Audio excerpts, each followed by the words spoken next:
میں آپ کو ایک بہت خوبصورت مشورہ دینے لگا، جوان ہوں کہ چھوٹے بزرگ ہوں، بوڑھے جوان، عورتیں اور مرد، میری بہنیں، خاتائیں، بچیاں، آپ میرے دوست ساتھی، احباب، نقشبندی، قادری، عربی، چشتی، مالکی، نہ جانے کیا کیا، سب کو میں یہ کہنا چاہوں گا کہ 100 مرتبہ 141 مرتبہ بلا ناغہ درود پڑھو، صلی اللہ علی النبی الامی و آلہ وسلم۔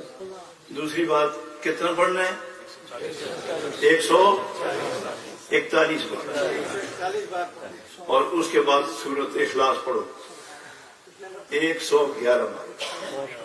کتنی دفعہ؟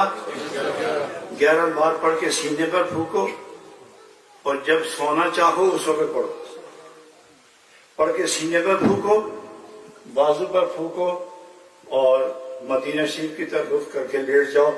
کچھ دنوں کے بعد نبی پاک دیدار عطا فرمائیں،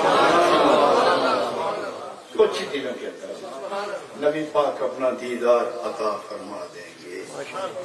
تو میں یہ خیرات کی طور پر یہ بات کرتا ہوں کہ جو اپنے لیے بہتر سمجھتا ہوں وہ سب نبی پاک کے غلاموں کے لیے بہتر سمجھتا ہوں، اور شکر ہے اللہ کا کہ دل کینہ، بغض اور تکبر سے خالی ہے، اور اس لیے مزے ہی مزے، مزے ہی۔